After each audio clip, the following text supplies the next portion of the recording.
University. Oh yeah. So you're an undergrad, huh? Yeah, I am. I'm applying for med school right now. Oh wow. Where you have you taken your MCAT? So I'm in the direct med program at MSU. So our program actually doesn't require the Look MCAT. at you. Look at you. Look that, huh? Yeah. So you're an undergrad, huh? You can't even say that without smiling, can you? I mean, it's such a good thing. Yeah, I know. Like I feel really lucky because I know a lot of my friends who aren't in the program are definitely like struggling to prepare for the MCAT, and Stressful, right? it's a whole process for sure. Uh-huh. I mean, I'm sure you would do fine, but it's one less thing you have to do. It's not like you have enough things to do, much Right, less right. the MCAT and study for that. Yeah, essentially, like the program kind of assumes that everyone in like it's like a hard program to get into. It has like a very low acceptance rate too. So like once you get in, they kind of just assume that everyone in the program is going to be doing well in the MCAT as I mean, well. it's the same thing when you talk about taking your boards, right? I mean, they should make the assumption that if you were smart enough to get in medical school and you're smart enough to pass the curriculum of the med school you're in, you should be fine to take the boards. You shouldn't have to take the boards. They should make the assumption you know what you're talking about, right? Right, right. That's been the argument since I went to school. Yeah, exactly. Yeah, I know they made the step one pass fail now, and then I think they'll be making step two pass fail soon, or at least that's like the talk or something. Um, Yeah, which is tough because it wasn't pass fail when I was applying oral surgery. mhm. You got to score, and then once they make this pass fail, it gives the specialty programs. It makes it a little more difficult for them to figure out what candidates they want because arguably, I mean, schools are different. I mean, it depends on where you go to med school or dental school. They're going Right. to grade it differently, and there's some schools are going to be a lot more difficult than other schools to make good grades in. So you really can't use that as a basis. That's why you had like a standardized test. And now that it's pass fail, how do they determine if someone's, right? I know. Yeah, it's like at that point, I feel like the exam is kind of just like you just have to take it, but like there's no, it's not as difficult, or it's not like a great You just have assessment. to pass. You just have to pass. Before you wanted to make like the best grade you could. Right, right, Now exactly. everybody gets a pass or fail, so you don't know how you did compared to everybody else. There's no Exactly. bragging rights anymore. Yeah. Yeah, exactly. So, yeah. I mean, I guess it is what it is. I think COVID really changed a lot of it for a lot of people. Like I Right. feel like people were like, maybe it's not as fair or something like that. I don't know. Well, people will always argue that standardized tests aren't fair. Yeah. Doesn't matter if you're talking about physics or if you're talking about, doesn't matter what subject you're talking about. People always have the argument that standardized testing is not fair. Yeah. And maybe it's not just 100%. I don't know. I mean, some people are better at it than others for sure. Oh, sure, right. hmm all right. I'm just gonna mute myself and then we'll just wait like a couple minutes for people to join and then we can begin. Okay. Okay.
All right, we can go ahead and begin. Welcome everyone to today's shadowing session. Today we have Dr.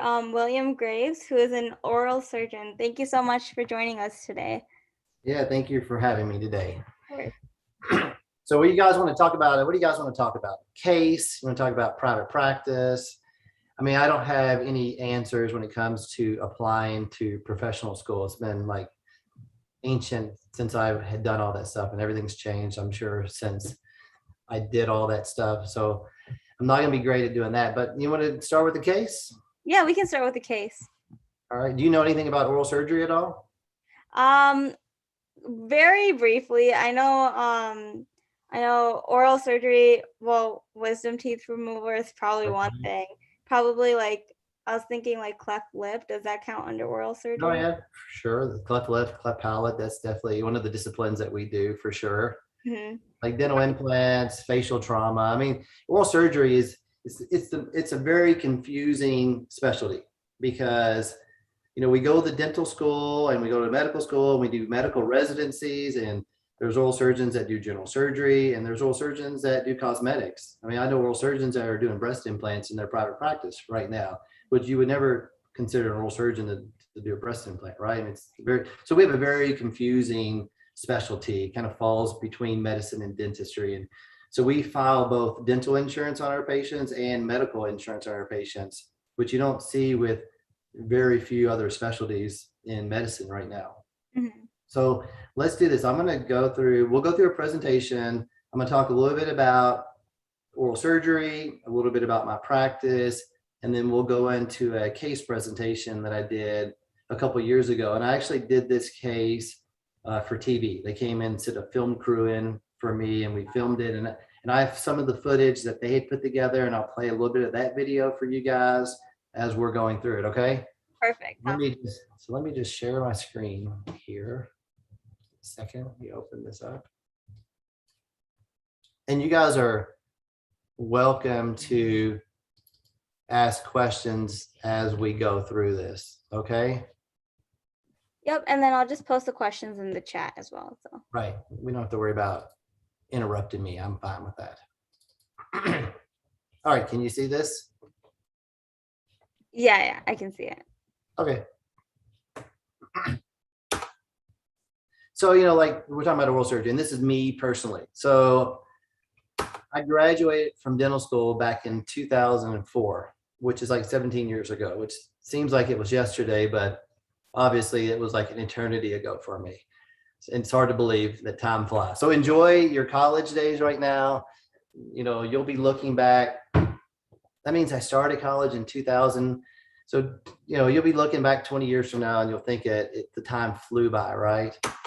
Following dental school in 2004, I did an oral surgery residency, and I did that at the University of Tennessee. That's in Memphis, Tennessee. And that was a 4-year residency that I did. So I finished that up in 2008. From the time I finished my residency, I did a lot of like demographics, did a lot of research. You know, I'm not from Texas. I'm originally from Kentucky. I decided to ultimately live in Texas. I started my oral surgery practice in Texas. And part of the reason I did that was I just researched around the country, and I just wanted to find the right place and the right fit for me. I wanted to go to a place that I could be busy and successful right off the bat. And they had definitely had a need for my specialty there. So that's kind of where I decided to kind of open up my practice back in 2008. This is my front of my building. I have my own horse. I'm from Kentucky, and we have the Kentucky Derby where I'm from. And so horse racing is it's like a big part of the culture in Kentucky. And, you know, do you know what Churchill Downs is in the Kentucky Derby? You heard of the Kentucky Derby? I've heard of the Kentucky Derby for sure. Yeah. Okay, just making sure. So that was my job when I was in high school. Is I would valet park cars at Churchill Downs, and that's where the Kentucky Derby is. So I always have this connection to like horses. So I had this commissioned, and we had this horse built at my office when I opened my new office. So in 2015, I opened this 17,000 square foot facility in Texas. at the time, and I'm pretty sure it still is, it was the largest facility in the state of Texas. And I think we were the second largest one in the United States for a specific oral surgery office. We're an accredited surgery center. We have ORs in our office. We're kind of set up like a hospital. It doesn't look like a dental office when you go into my office. We have CRNAs, we have anesthesiologists that work for us, we have nurses, we have surgical techs. So we have a lot of people that you would see in the hospital and that you typically would not see in a dental office that work with our business. Like I said, we have an operating room. We'll do mandible fractures. We'll do cosmetics. There's a plastic surgeon that uses my office to do various plastic surgery procedures.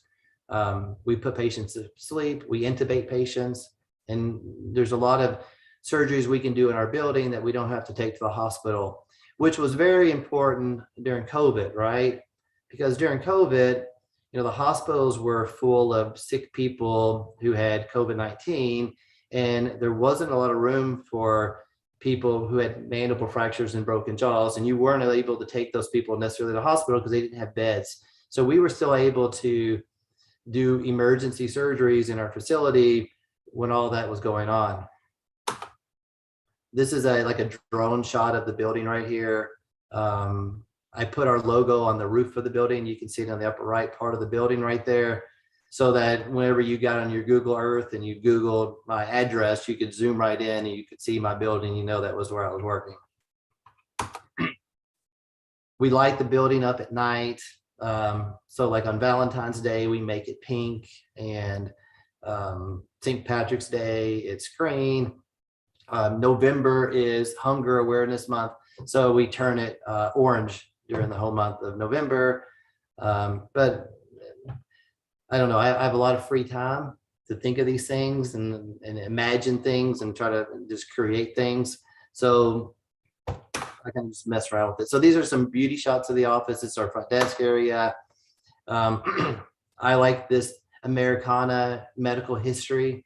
So you'll have various like murals in my office of, turn of the century black and white medical posters. So this is an ether dome from Philadelphia. I think it's like 1910, where, all these guys were physicians and they would go to these big amphitheaters and they would watch people do surgeries.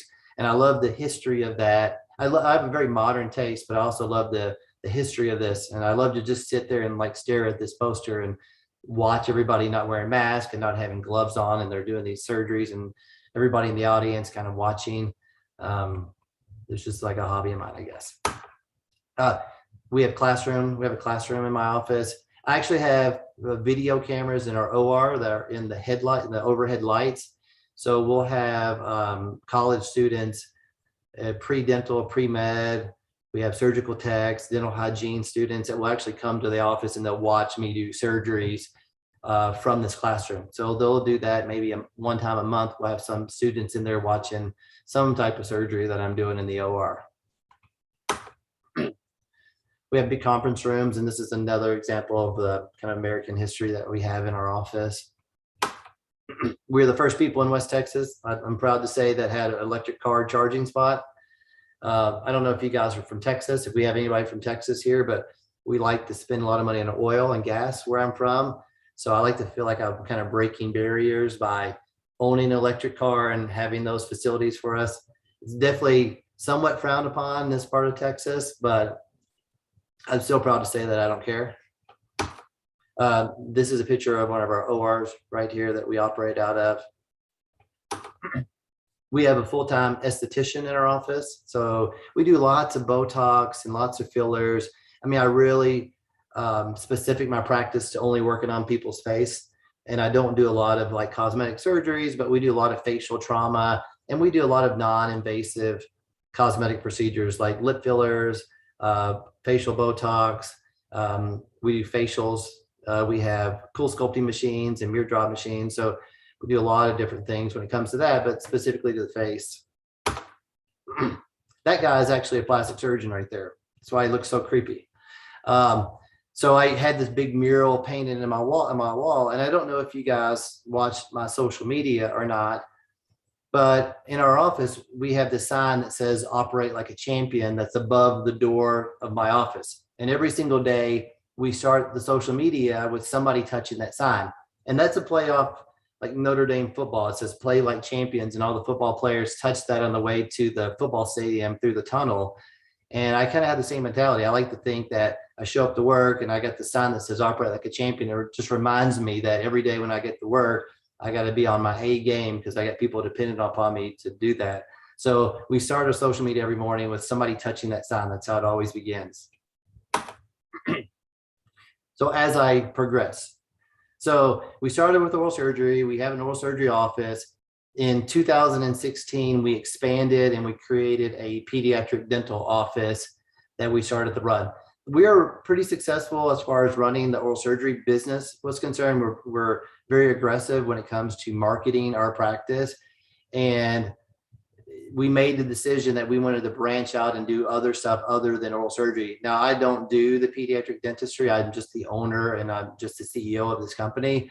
But we started that back in 2016. Shortly after that, we expanded from Texas to Oklahoma. Now, since we now own a brand called Full Smile Dental. So now we have oral surgery, we have pediatric dentistry, we have endodontics, which is not on the slide because that's relatively new.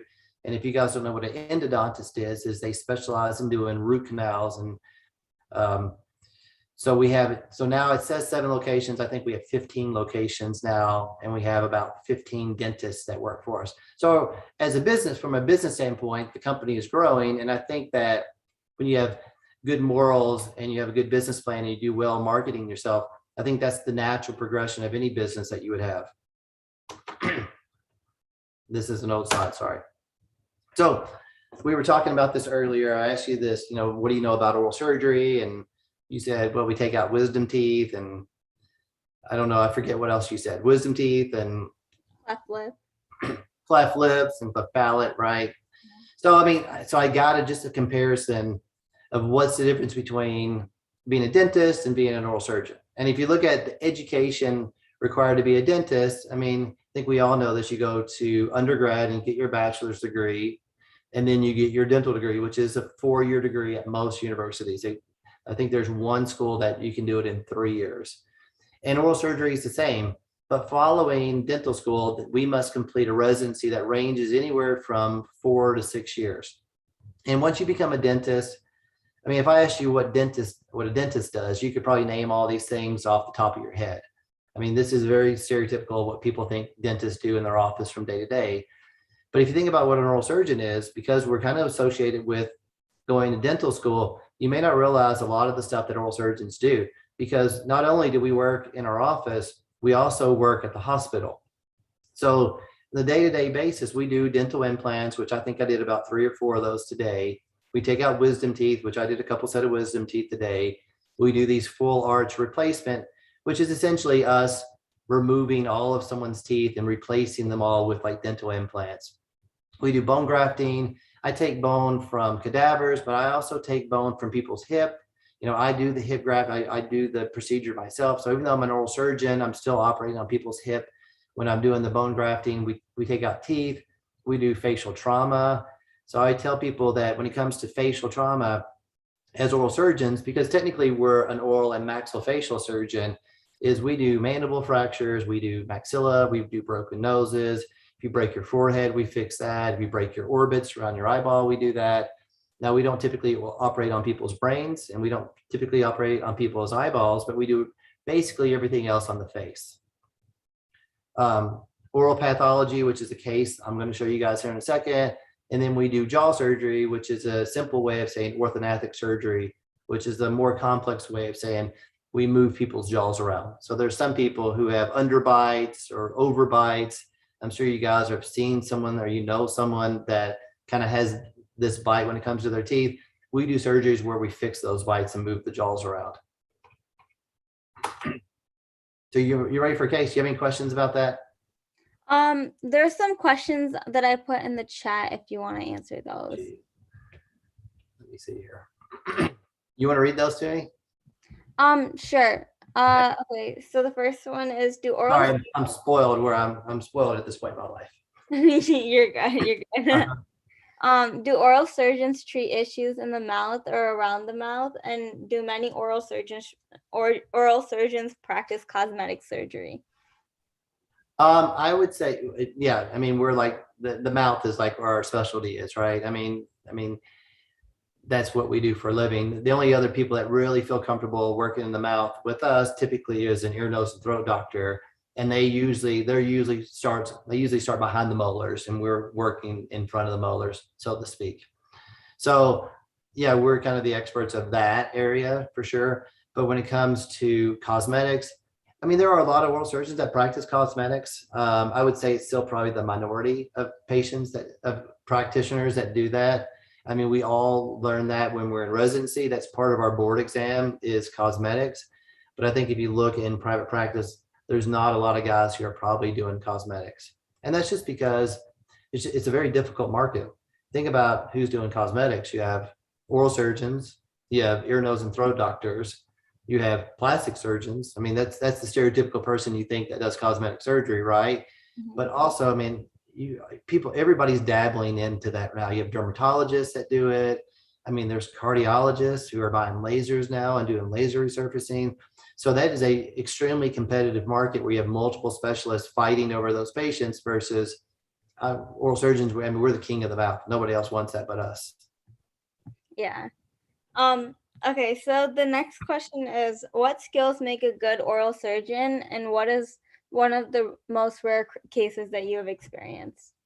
So I'm going to show you a very rare case. So this case I'm going to show is not a common case. And the case I'm going to show you may be, I mean, it's almost one of a kind, especially here in the United States.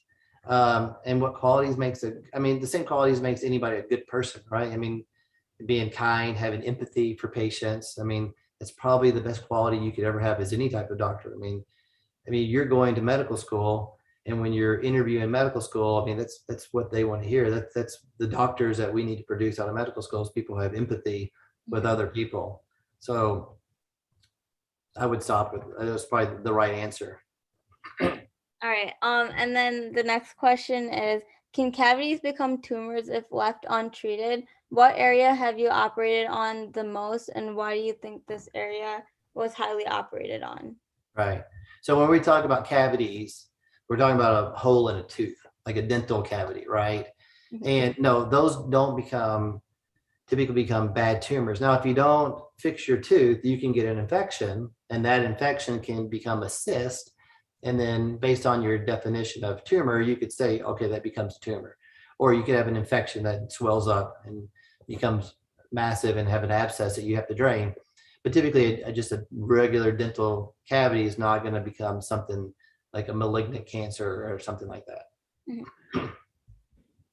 And then the next question is, what is the difference between general dental? Oh, I guess you covered that one already. What steps did you have to take after dental school to specialize in this field? And are there any stigmas that cause this field not to be as high in demand by med students or dental students? I would say the only stigma of oral surgery not being in demand, because it's very competitive, would be that when you graduate dental school, you can go get a job and you can make money, right? When you graduate medical school, you have to go do a residency somewhere. So a lot of people who go to dental school after 4 years of dental school, they have to make the decision, do I want to go make money, good money, dentists make good money, or do I want to continue another 4 years of my life where I'm not earning a significant amount of money, which would be a residency. So, I mean, that would be the stigma, maybe why you wouldn't want to do a specialty. Yeah. All right. And then during your operations as an oral surgeon, do you work with orthodontists? We do. We work with orthodontists all the time because there's a lot of procedures we do together. Jaw surgery, like I said, when you're correcting someone's underbite or overbite, they have to be in braces before you do that surgery. So the orthodontist has to line their teeth up. So when you move their jaw around, the teeth fit together the way they're supposed to. If you just took somebody up the street who had a big underbite, and I just moved the upper jaw forward or their lower jaw back, they just wouldn't fit together properly. So you really rely on the orthodontist a lot to set that patient up and get them ready for surgery. Let's go. We'll go to the case presentation. We'll get to some more. Okay. Okay, sounds good. Okay. So this is a case I did. I don't know, maybe it's been 2 or 3 years now since I've done this case. And when I did this case, a film crew came out and we filmed it, and they were shooting a series for TLC at the time, which ultimately didn't get picked up. But this was one of the cases that they presented to the network when they were trying to get the show picked up. So I had a guy come in. His chief complaint was he has this big tumor growing on his face. And he's a 64-year-old guy. This tumor has been growing rapidly over the last 2 years. He doesn't have any pain. He doesn't have any paresthesia, which means numbness associated with the tumor. It just causes him basic psychological issues. So he breathes fine. He eats fine. It's an inconvenience for him. Psychologically, I mean, nobody wants to walk around with the tumor this guy has on his face. Let me see here. So medical history, insignificant. We can skip through this. So there he is. So this is this tumor on this guy's face. And he did not get this from a dental cavity. This guy did not get this from a cavity. Whoever asked that question. So you look at this guy, do a CT scan, huge tumor on this guy's face, right? It's about the size of, I mean, it looks like a small football on the side of the guy's face. So you look at this, and anytime you see like pathology or tumors, you have to start thinking to yourself, okay, what is this? Now, you don't know what anything is until you actually send it to the pathologist and they look at it under the microscope and they tell you exactly what it is, but you come up with something that's called a differential diagnosis. So I'm going through my head, what on earth could this big, huge tumor in this guy's face would be? And the two most reasonable things would be a lipoma, which is a benign tumor that comes from fat cells, or a liposarcoma, which is the malignant version of that. So to me, looking at this guy, he's going to have one or two of these things. Now, he could have something completely different and catch me off guard, but more than likely, this is what it's going to be. So, you got to come up with a plan. How do we take this big tumor off this guy's face? Before you go to the OR, you really sit and you think about what you're going to do, what approach you're going to take to get this off, how you're going to manage with the leftover skin that the guy has left over. And then what are you going to do if it comes back something you don't know, you don't expect it to be? I mean, how do you treat this guy, long term? I mean, what's the plan for Charles? So we go in the OR. Here's a picture of us removing the tumor. Here's a picture of me holding the tumor into my hand right here.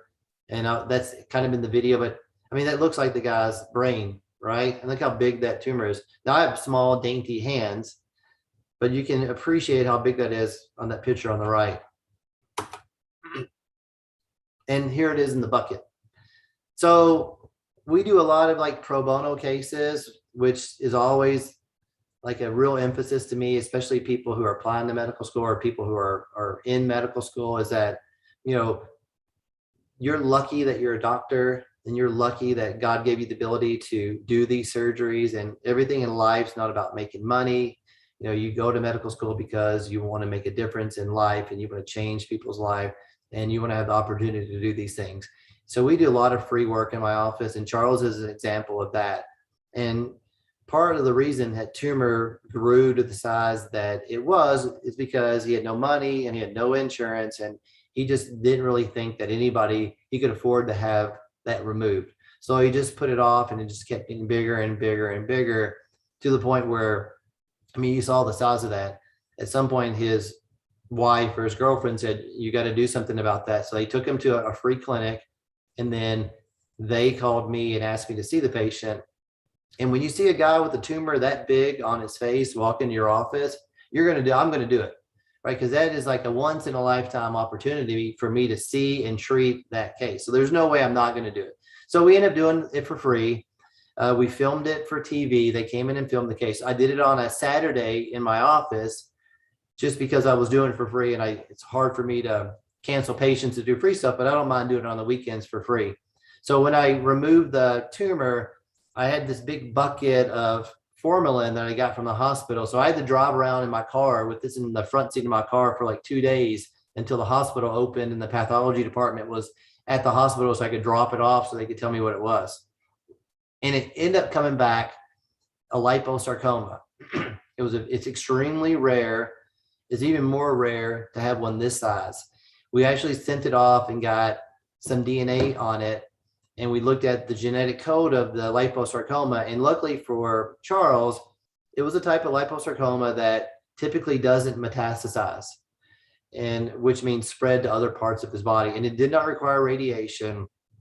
So it was easily to treat. I mean, essentially the treatment of this tumor was just remove this tumor. It has an 87% 10-year survival rate, which is which is great for a malignant tumor. And he was placed on, long-term follow-up here. So here's kind of the before and after of Charles right here. Here is our social media, and I'm going to show you guys. See how I can do this. I'm going to show you guys a little video, and this is part of the footage that they had filmed when they were making this. Okay. You ready? Yep. All right. Can you see that? Yeah. Okay. And I can't get back to sleep. And then just messing this thing on this and scratch, and it don't hurt. And then I never feeling this, never give me no trouble. Charles Hall is my ex-husband, but we are close friends still. She takes me places and do things, and if I need some help, she helps me. She doesn't that, they just say the same old thing. This mom will be mad again. I have to get most of his shirts, and I have to cut them, like right here. And I have to cut it so that way it'll fit over his head and with that big ball. As you scroll through, you can notice, this tumor is about the size of the rest of his head. So if you were to measure this area right here, that's about the size of the rest of his face. Just this extra growth of tumor he has right here. So this is all grown this size in 1 year? Yeah. Does it hurt? No, it don't hurt. You got any numbness anywhere? No. Can you feel me touching right here? Right there. The thing that concerns me is as you kind of scroll down on the CT scan, this thing really goes pretty deep into his neck right here. Typically lipomas don't get this big. And if they do grow this big, this rapidly, they're typically a liposarcoma, which is the cancer version of what a lipoma is. Charles, do you have any questions about anything for me? No, I don't think so. I'm ready to eat. You ready to eat? Yeah. Yeah, I bet you are. I am, but I'm hungry. I'm looking forward for surgery tomorrow, and I'm just looking forward to a good day.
All right, here's our final weigh-in on our lipoma.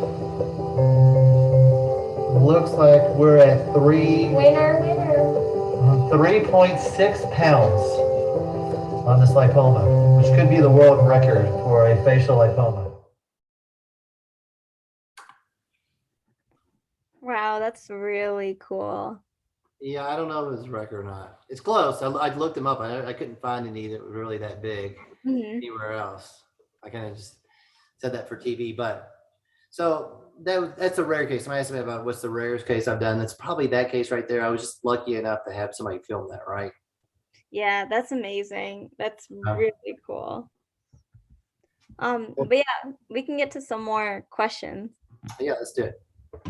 So someone asked, how has COVID-19 affected your practice? Hold on real quick. So, I mean, look, COVID-19 affected everybody's practice. I don't care if you work at Chick-fil-A or if you're a doctor, or if you're a lawyer. I mean, it's affected everything in life, right? And I mean, from our standpoint is, if you look in dentistry, is the people who handle a lot of the emergencies, the real emergencies in dentistry are oral surgeons. So a lot of dental offices closed down, and maybe you didn't need to get your teeth cleaned during COVID-19, and a lot of those hygienists didn't work. But when you have an abscess or someone's in pain, you still have to provide some services for people. So our office stayed open for emergency cases the entire time during COVID. Now, I mean, we drastically reduced the amount of patients that we saw, but I mean, and I think the other thing is, luckily, and I showed you guys earlier, is I'm part of a big company, right? We have dental offices, we have pediatric and oral surgeons, right?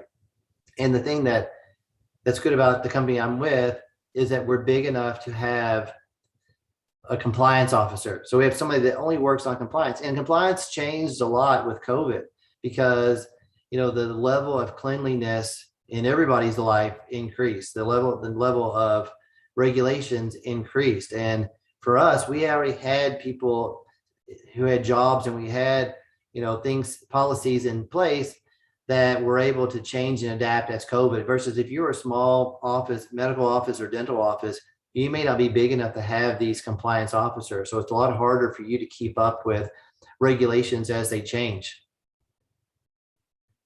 Yeah. All right. So the next question is, what are some of the most common procedures you perform as an oral surgeon? Yeah, probably the most common thing I do is just take people's teeth out. I mean, that's a very common thing that we do. I do that every single day I go to work. You know, the majority of the time I'm taking out people's wisdom teeth, because if you're looking at other teeth, a lot of dentists still do that in their office, and they don't need to send those patients to me to have those done, with the exception of people who are nervous and scared to go to the dentist and have teeth pulled, because in our office we do anesthesia and we put people to sleep in our office. So probably 90% of the people I work on are asleep, and about 10% are awake.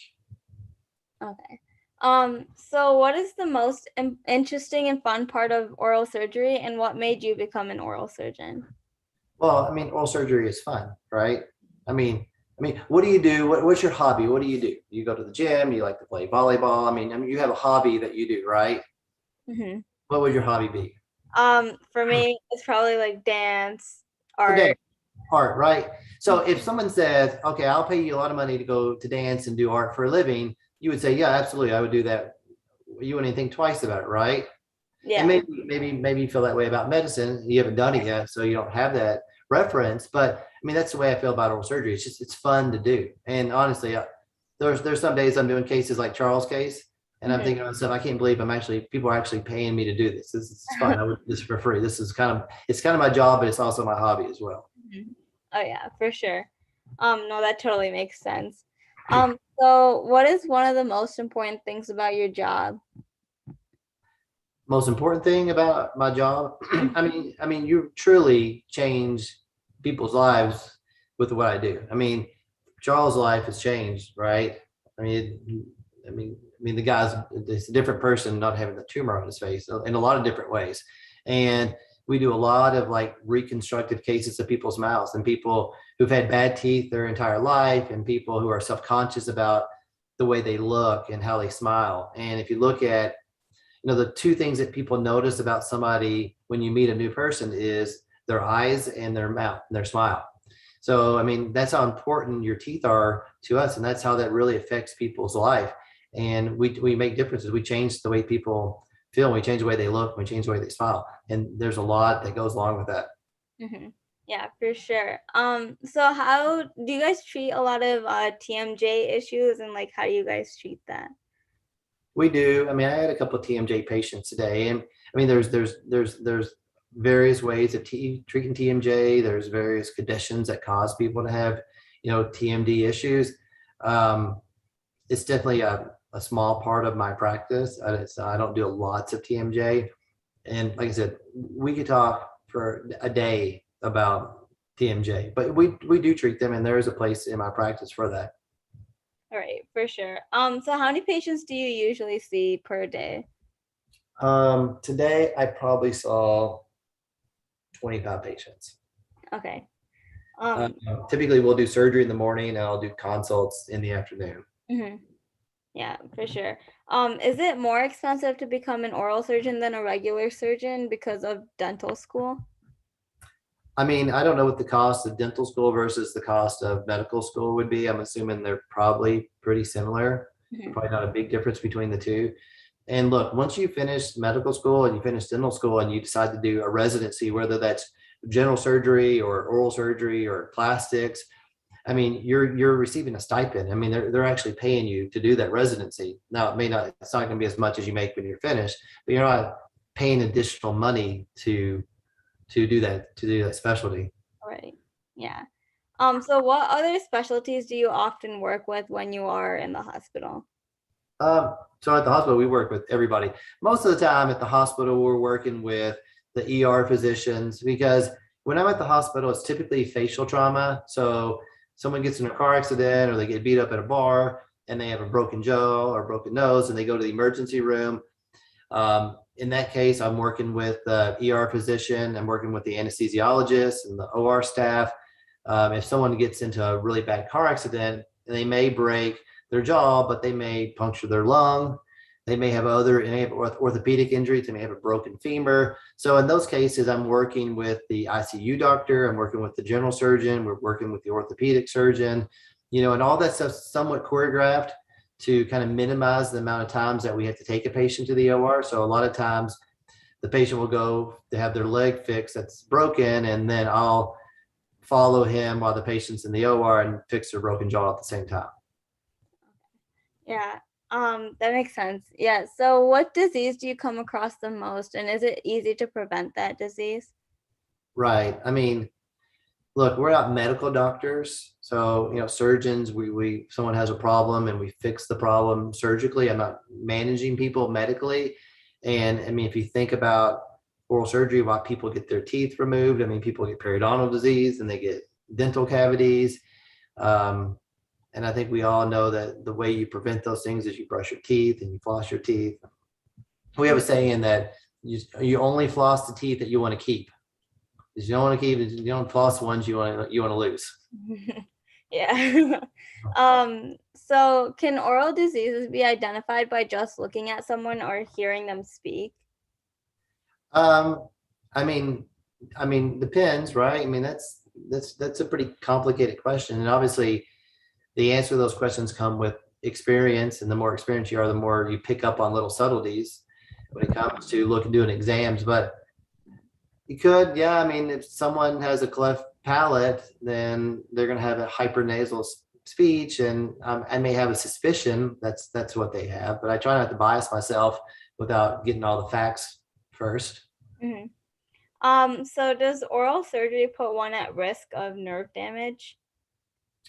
Depends on where you're doing the oral surgery, right? But yeah, I mean, we do work around nerves, and there are nerves where we work, and there are some cases where you're more at risk, and there's some cases that you're less at risk. And that's typically determined by the x-ray of the patient and the patient's age as well. Mm-hmm. What is your favorite procedure to do? I like pathology, right? I like taking tumors out of people. That's fun. Wisdom teeth, I've done 30,000 wisdom teeth in my life, and they're fun to do, but it's the same thing over and over versus like a pathology, like a Charles. I mean, it's different every single time. It's, Right. you know, a lot more thought. I can do wisdom teeth. I don't have to think about that. Pathology, I like it because you think you have to problem solve what this is. So, I mean, I think that's why I enjoy that. Oh yeah, that's definitely really cool. The whole Charles case was definitely really cool.